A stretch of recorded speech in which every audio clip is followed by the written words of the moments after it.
Hi friends! With the demand of Trilok and many more viewers, I'm back with the beautiful story, The Krishna and His Philosophy by Osho. Chapter 1 continues.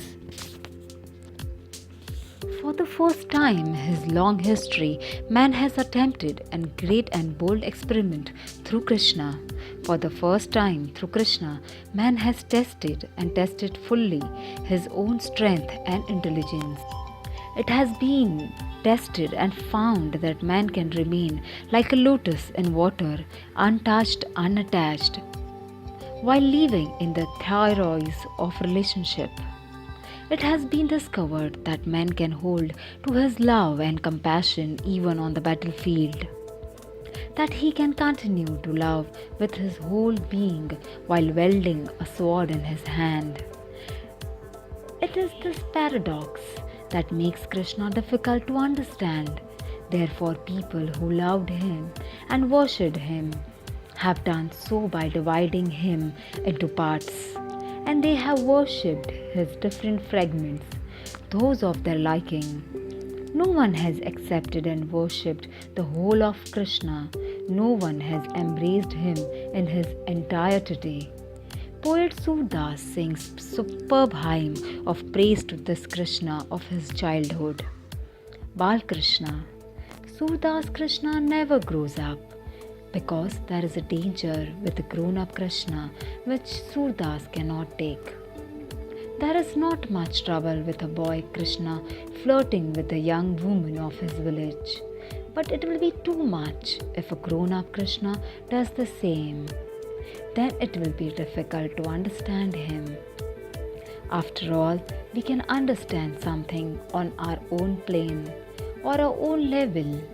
There is no way to understand something on a plane other than ours. So, for their adoration of Krishna, different people have chosen different facets of his life. Those who love Gita will simply ignore the Bhagavad, because the Krishna of Gita is so different from the Krishna of the Bhagavad. Similarly, those who love Bhagavad will avoid getting involved with the Gita, while the Krishna of the Gita stands on a battlefield surrounded by violence and war. The Krishna of the Bhagavad is dancing, singing, and celebrating. There is seemingly no meeting point whatsoever between the two. There is perhaps no one like Krishna, no one who can accept and absorb in himself all the contradiction of life, all the seemingly great contradiction of life. Day and night, summer and winter, peace and war, love and violence, life and death, all walk hand in hand with him. That is why everyone who loves him has chosen a particular aspects of Krishna's life that appeal to him and quietly drop the rest. Gandhi calls the Gita his mother, and yet he cannot observe it because his creed of non-violence conflicts with the grim inevitability of war as seen in the Gita. So Gandhi finds a way to rationalize the violence of the Gita. He says the war of Mahabharata is only a metaphor. That did not actually happen. This war, Gandhi says over and over again, represents the inner war between good and evil that goes inside a man. The Kurukshetra of Gita, according to Gandhi, is not a real battlefield located somewhere on this earth. Nor is the Mahabharata an actual war. It is not that Krishna incites Arjuna to fight a real Mahabharata. Mahabharata only symbolizes the inner conflict and war of a man, so it is just a parable. Gandhi has his own difficulty. The way Gandhi's mind is, Arjuna will be much more in accord with him than Krishna. Great upsurge of non-violence has arisen in the mind of Arjuna, and he seems to be strong protesting against war. He is prepared to run away from the battlefield, and his arguments seem to be compelling and logical. He says it is no use fighting and killing one's family and relatives. For him, wealth, power, fame, won through so much violence and bloodshed, have no value whatsoever. He would rather be a beggar than a king. If kingship costs so much blood and tears, he called war an evil and violence a sin and wants to shut it all at all cost. Naturally, Arjuna has to great appeal for Gandhi. How can he then understand Krishna? Krishna very strongly urged Arjuna to drop his cowardice and fight like a true warrior. And his argument in support of war are beautiful, rare and unique. Never before in history have such a unique and superb argument been advanced in favor of fighting. In support of war, only a man of supreme non-violence could give such support to a war. Krishna tells Arjuna, so long as you believe you can kill someone, you are not a man with a soul. You are not a religious man. So long as you think that one dies, you don't know that which is within us, that which has never died and will never die. If you think you can kill someone, you are under a great illusion. You are betraying your ignorance. The concept of killing and dying is materialistic. Only a materialistic can believe so. There is no dying, no death for one who really knows. So Krishna exhorts Arjuna over and over again. In the Gita, this is all play acting. Killing or dying is only a drama. In this context, it is necessary to understand why we call life of Rama characterization. A story, a biography, and not a play, a leela. It is because Rama is very serious.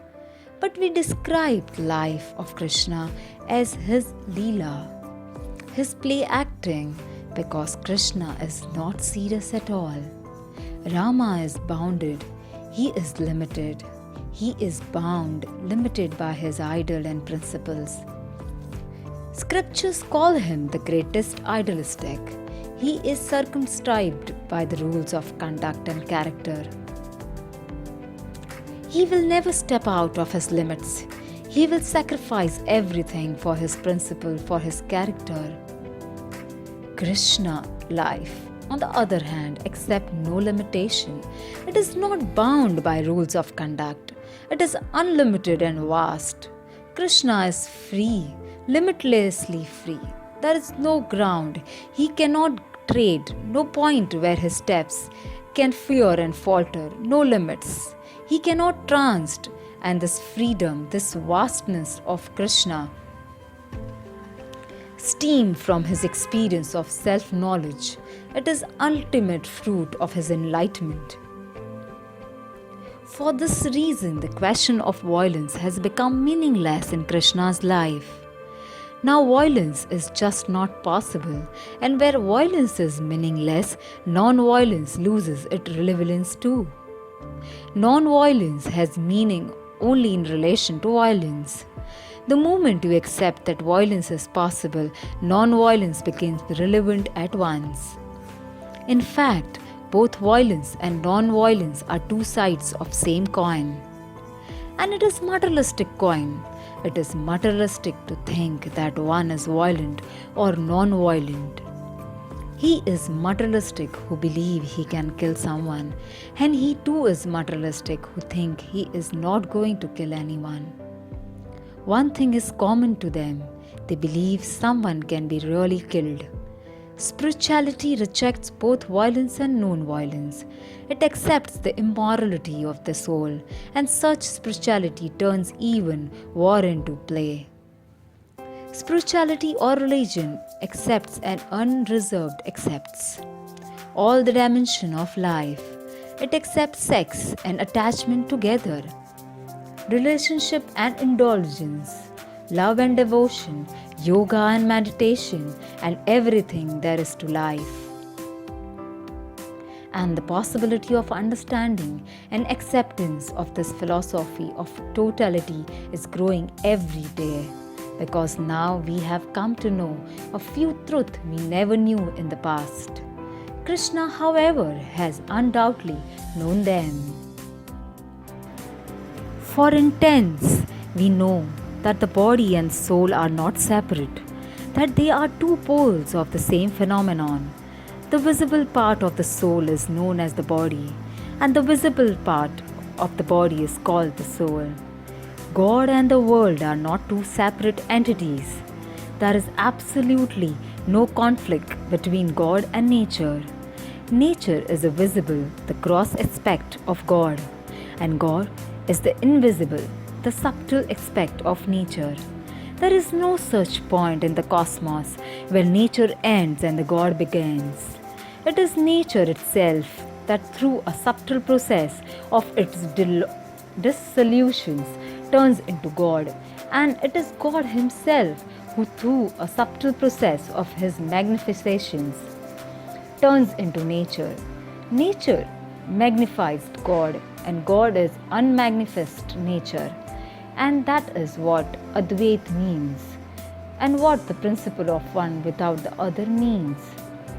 We can understand Krishna only if we clearly understand this concept of Advaita, that only one is one without the other. You can call him God or Brahma or what you like. We also have to understand why Krishna is going to be the increasingly significant for the future, and how he is going to become closer and closer to man. It will be so because the days when suppression and repression ruled the roast are gone. After lengthy struggle and the long spell of inquiry and investigation, we have learned that the force we have been fighting are our own forces. In reality, we are those forces, and it is utter madness to fight with them. We have also learned we become prisoner of the forces of we oppose and fight, and then it becomes impossible to free ourselves from them. And now we also know that we can never transform them if we treat them as inimical force, if we resist and repress them. For instance, if someone fight with sex, he will never attain to brahmacharya, to celibacy in the life. There is only one way to celibacy, and that is through the transformation of the sex energy itself. So we don't have to fight with the energy of sex. On the contrary, we should understand it and cooperate with it. We need to make friends with sex rather than make an enemy, as we have been doing for so long. The truth is, we can only change our friends. The question of changing those we treat as enemy simply does not arise. There is no way to even understand our enemies. It is just impossible to understand something it is essential to be the friendly with. Let's clearly understand what we think to be the lowest is the other pole of the highest. The peak of the mountain and the valley around its base are not two separate things. They are part and parcel of the same phenomenon. The deep valley has been caused by the rising mountain, and in the same way, the mountain has been possible because of the valley. One cannot be without the other, or can it? Linguistically, the mountain and the valley are two, but existentially, they are two poles of the same thing. Nietzsche has a very significant maxim. He says a tree that longs to reach the height of heaven must sink its root to the bottom of the earth. A tree that is afraid to do so should abandon its longing to reach the heaven. Really, the higher a tree, the deeper its roots go. If you want to ascend to the skies, you will have to descend it to the abyss as well. Height and depth are not different things. They are two dimensions of the same thing, and their propositions are always the same. Man's mind has always wanted to choose between the seemingly opposites. He wants to preserve heaven and do away with the hell. He wants to have peace and escape tension. He desires to protect good and destroy evil. He longs to accept life and deny darkness. He craves to cling to pleasure and shun the pain. His mind has always divided existence into two parts and chosen one part against the other, and from choice arises duality, which brings conflict and pain. Krishna symbolizes acceptance of the opposite together. He alone can be whole who accepts the contradiction together. One who chooses will always be incomplete, less than the whole, because the part he chooses will continue to delude him, and the part he denies will continue to pursue and haunt him. He can never be a right of what he rejects and represses. The mind of the man who rejects the expressed sex becomes increasingly sexual. So, a culture, a religion that teaches suppression of sex ends up creating nothing but sexuality. It becomes obsessed with sex.